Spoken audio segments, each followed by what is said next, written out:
ఏంటి శేఖర్ భాష ఈ 2 షేడ్స్ ఎలా చూస్తారు? సో ఆర్జీవి గారు ఒక మాట చెప్పారు, శివాజీ గారికి చెప్పారు, బట్ అందరికీ వర్తిస్తుంది. ఏదైనా సరే మీ ఇంటి నుంచే మొదలెట్టండి. మీ ఇంట్లో వాళ్ళకి చెప్పుకోవయ్యా శివాజీ, మేము మాకెందుకు చెప్తావు అన్నట్టుగా ఫస్ట్ మీ ఇంట్లో వాళ్ళని చేయమని.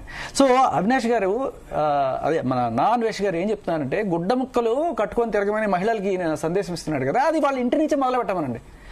సో వాళ్ళ తల్లి గారు చెల్లి గారు ఎవరైతే ఉన్నారో, మీరు ఆదర్శంగా మాట్లాడే మనిషి, సో ఫస్ట్ అక్కడి నుంచి మొదలు పెట్టే ధైర్యం ఉందా? ఊరికే నోరు ఉంది కదా, ఛానల్ ఉంది కదా అని చెప్పడం. ఇంకొకటి చెప్తున్నా, గణేష్ గురించి మాట్లాడారు కదా, వినాయకుడు గనక ఉంటే, నిజంగా దేవుడు అనేవాడు ఉంటే నేను రక్తం కక్కుని చేస్తాను, లేదంటే మీరు అష్టరిద్రాలు పాల్గొతారు. నీకు ఇవాళ నేను వినాయకుడు ఉన్నాడు నేను ప్రూవ్ చేస్తా.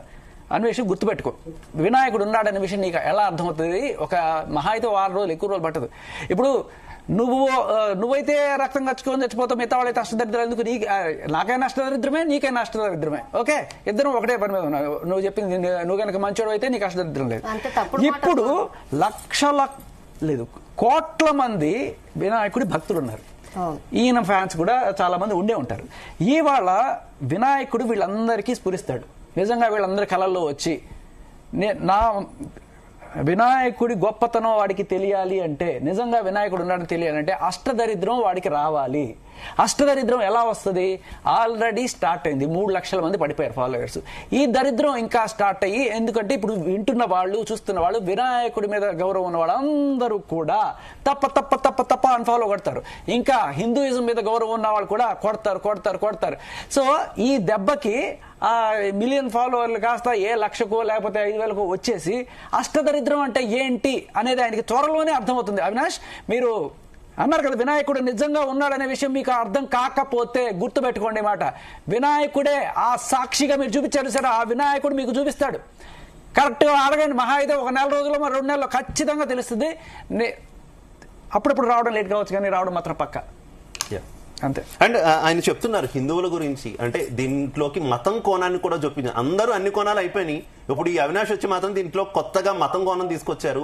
ఆయన దగ్గర ఎలాంటి రిపోర్ట్ ఉందో, ఎక్కడి నుంచి ఆ రిపోర్ట్ తీసుకున్నారో మనకు తెలియదు, కానీ కొన్ని లెక్కలు అయితే చెప్పారు. ఆ లెక్కల ప్రకారం అయితే మొత్తం ఈ అత్యాచారాలన్నీ హిందువులే చేస్తున్నారంట. అది హిందువులతో పాటు ఇతర మతస్థుల మీద కూడా చేస్తున్నారంట. శేఖర్ భాష గారు ఏం చెప్తారు? ఇది మనం ఒకసారి చిన్న స్టాటిస్టిక్స్ కొట్టా ఊరికే, జస్ట్ టాప్ 10 కంట్రీస్లో కూడా ఇండియా లేదు. అంటే ప్రపంచంలో అత్యంత దారుణమైన అకృత్యాలు జరుగుతున్న దాంట్లో ఇప్పుడు మీరు చూడండి, నంబర్ 1 ఇంగ్లాండ్, తర్వాత గ్రెనేడా, బొత్సవా, లెసోతా, పర్మా, ఫ్రాన్స్, న్యూజిలాండ్, స్వీడన్, అంతా కూడా మనకన్నా డెవలప్డ్ కంట్రీస్. మీరు చెప్తున్నట్టుగానే పొట్టి బట్టలు వేసుకుని తిరిగే కంట్రీస్ ఇండియా కన్నా ఇక్కడ ఎక్కువగా ఉంది.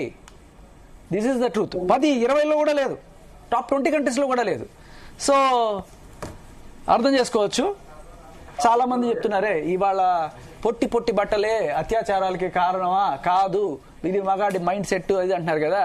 అమ్మా, ఒక తల్లి తండ్రి ఒక అమ్మాయిని మంచి బట్టలు కట్టుకొని బయటికి వెళ్ళు అనేది అత్యాచారం జరుగుతుందని మాత్రమే కాదు, అగౌరవమైన చూపుల నుంచి రక్షించుకోవడానికి. బయటికి వెళ్ళిన వాడు ప్రతి ఒక్కడు అత్యాచారమే చేయకర్లా.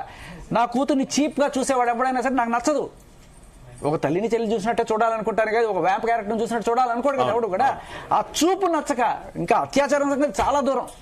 ఎక్కడైనా సరే రద్దీ ప్లేసెస్ లో ఉంటే మొలస్టేషన్ ఏమైనా జరుగుతుందేమో అని ఒక భయం ఉండొచ్చు, కానీ అసలు కోరుకునేది గౌరవం. ఆ అమ్మాయిని గౌరవంగా చూడాలనుకుంటారు తప్ప, మీరు టోటల్ టాపిక్ ని హైజాక్ చేసేసి కొంతమంది ఫెమినిస్టులు ఏం చెప్తున్నారంటే, అత్యాచారాలు జరుగుతున్నాయి, నిండుగా బట్టలు వేసుకున్న వాళ్ళ మీద కూడా అత్యాచారాలు జరుగుతున్నాయి కదా, కాబట్టి మేము బట్టలు వేసుకుంటాం. కాదు, అలా ఎందుకు బట్టలు వేసుకోవద్దు అని చెప్తున్నారంటే ఒక తండ్రి అయినా ఒక అన్న అయినా, జస్ట్ బికాస్ మీరు బయటికి వెళ్ళినప్పుడు అగౌరవంగా చీప్ గా నా కూతురునో నా చెల్లెలనో చూస్తాడనే ఒక్క కోణంతో తల్లైనా తండ్రి అయినా అన్నైనా అలా చెప్తాడు. అది జస్ట్ మ్యాటర్ ఆఫ్ గౌరవం, అంతేగాని ప్రతిదానికి అత్యాచారంతో పడిపోయాడు. అత్యాచారం ఎవరో నిండుగా చేసుకున్న వాళ్ళ మీద బతుకుతుంటే అందుకే మేము వేసుకుంటా ఉంటా. రైట్ రవి గారు, రవి, ఫస్ట్ నుంచి మీరు చూసారు కాబట్టి మీతో కూడా వివాదం స్టార్ట్ అయింది కాబట్టి, అండ్ మీతో వివాదం స్టార్ట్ అవ్వడం కాదు, మీతో వివాదం ద్వారానే అని ఎక్కువగా వ్యూవర్స్ ని అలాగే ఫాలోవర్స్ ని కూడా పెంచుకున్నారనేటటువంటి ఆరోపణలు కూడా ఉన్నాయి. ఆ తర్వాత ఒక్కో అంశం మీద, తెలంగాణకు చెందినటువంటి ట్రావెలర్ మీద కావచ్చు, మొన్నటి వరకు తీసుకున్నటువంటి బెట్టింగ్ యాప్స్ ఇష్యూ కావచ్చు, ఇప్పుడు ఈ ఇష్యూ కావచ్చు, ఇవన్నీ వరుసగా టేకప్ చేయడానికి ఆయన అంత బాధ్యతగా వ్యవహరిస్తున్నటువంటి వ్యక్తి, లేకపోతే దీని వెనకాల ఏమైనా ఎజెండా ఉందా? ఏం చెప్తారు? అబ్సల్యూట్లీ లేదండి. వాడి ఒరిజినల్ ఉద్యోగం షిప్ లోని కప్పులు కడుక్కొని టవల్ మడత పెట్టే ఉద్యోగం. సో సడన్ గా యూట్యూబ్కి వచ్చేసాక యూట్యూబ్ లోని రెవెన్యూ అంతా ఒక్కసారి వాడికి ఐడియా వచ్చింది. సో ఎంత చేసినా కూడా మాలో సగం వచ్చినప్పుడు వాడు ఏం చేస్తున్నాడు, కాంట్రవర్సీని ఒక పార్ట్గా ఎన్నుకున్నాడు. ఆ కాంట్రవర్సీ కూడా పనిచేయకపోయేసరికి అమ్మల్ని భార్యల్ని బూతులు తెట్టడం మొదలెట్టాడు. అది వర్కౌట్ అయింది ఒక కేసులో వర్కౌట్ అయింది కాబట్టి దాన్ని పెంచుకుంటూ ప్రతి ఒక్కరిని దూషిస్తాం. ఫర్ ఎగ్జాంపుల్ బెట్టింగ్ యాప్స్ గురించి ఆయన పోరాడేదని మీరు చెప్తున్నారు. మరి బెట్టింగ్ యాప్స్ గురించి పోరాడితే భయ్యా సన్నీ యాదవ్ గురించి లేకపోతే ఇమ్రాన్ భాయ్ గురించి గొడవ అవ్వాలి. వాళ్ళ అమ్మగారులు ఏం చేశారు? అలానే ఇప్పుడు ఒక్కొక్క మెట్టు ఎదుర్కొంటూ ఎవరు ఏం చేయలేడు, ఎందుకంటే ఆడు పరారీలో ఉన్నాడు కాబట్టి, ఎక్సైల్లో ఉన్నాడు కాబట్టి, ఎవరు ఏం పీకలేకపోతున్నారన్న భ్రమలో ఉన్నాడు కాబట్టి ఆఖరికి ఆ లెవెల్ని పెంచేసి ఇప్పుడు దేవుణ్ణి దేవతల్ని కూడా అబ్యూజ్ చేస్తున్నాడు. మళ్ళీ మేడం చెప్తున్నాను నేను, ఆయన ఓన్లీ హిందువుని అబ్యూజ్ చేయలేదు, ఇంతకుముందు క్రిస్టియన్స్ ని అబ్యూజ్ చేశాడు, క్రిస్టియన్ పాస్టర్స్ ని అబ్యూజ్ చేశాడు, ఇస్లాం ని అబ్యూజ్ చేశాడు, ఇస్లామిక్ ప్రాఫిట్స్ ని అబ్యూజ్ చేశాడు. వాడి అబ్యూజ్ కి అంతు లేదు, కులం లేదు, మతం లేదండి. రైట్ మనతో పాటు యమునా పటక్ గారు జాయిన్ అయ్యారు. నమస్తే యమునా పటక్ గారు. నమస్తే. యమునా పటక్ గారు, తొలి నుంచి కూడా ఈ వివాదంలో మీరు రెస్పాండ్ అవుతూ వచ్చారు, మీ అభిప్రాయాలు చెప్తూ వచ్చారు. మొత్తానికి ఈ వివాదాన్ని అటు నుంచి ఇటు నుంచి ఈ అవినేష్ అనేటటువంటి వ్యక్తి మతం కోణానికి కూడా తీసుకొచ్చినటువంటి